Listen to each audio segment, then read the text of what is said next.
Okay, so Matt, here we are, looking forward to a new season. I mean, where are we sort of at Somerset right at this moment in time?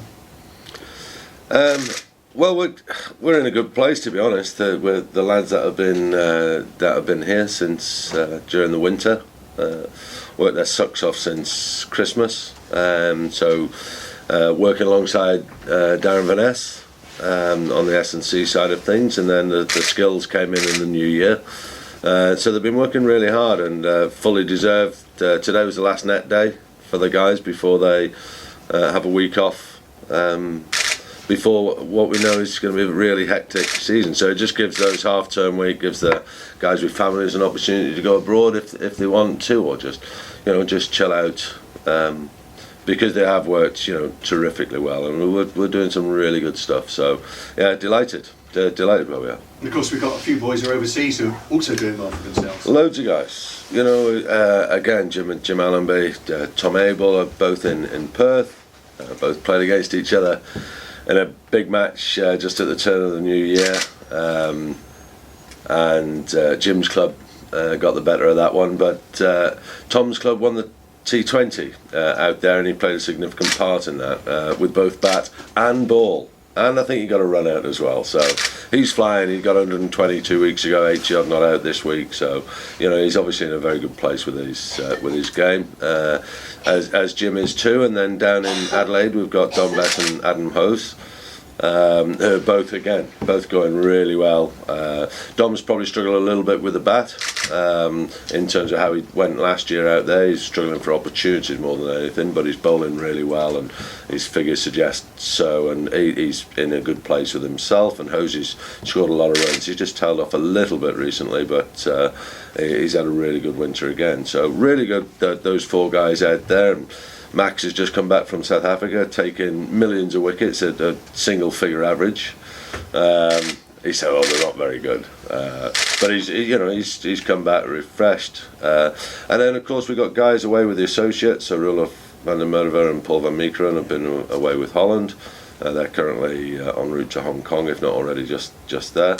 And Josh Davey and Michael Leash with Scotland. So they went out in the new year to the Desert T20, and Scotland stayed on for a triangular tournament.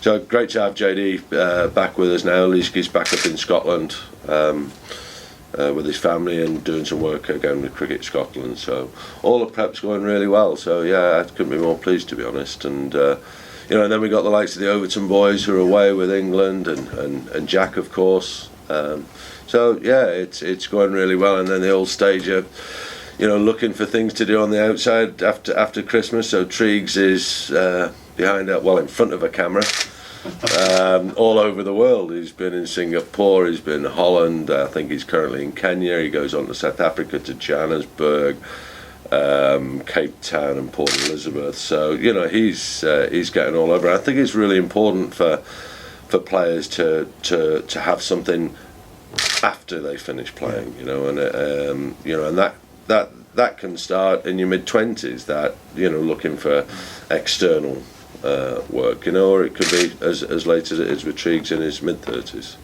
but still very important, that he has. And I think it also helps cricket as well.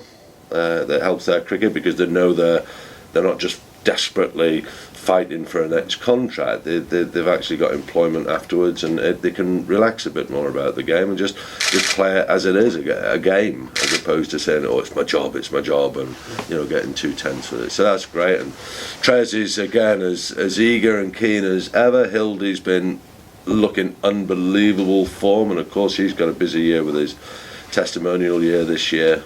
So no, all the boys, all in all, really good place. And you got another old man coming back to join you for the first part of the season. Yeah, well, look, it was we muted it halfway through towards the end when it became apparent that Chris was going to retire last year.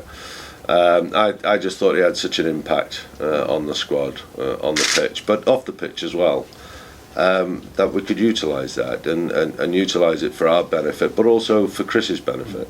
He wants to get into coaching. It's an area that he sees, potentially his future lies. Yeah. And the chief very kindly gave us a budget to bring him over. So, you know, I think it'd be a really good addition. Obviously, how the guys played under Chris, I think he's there almost as subliminum, because he's part of the dressing room.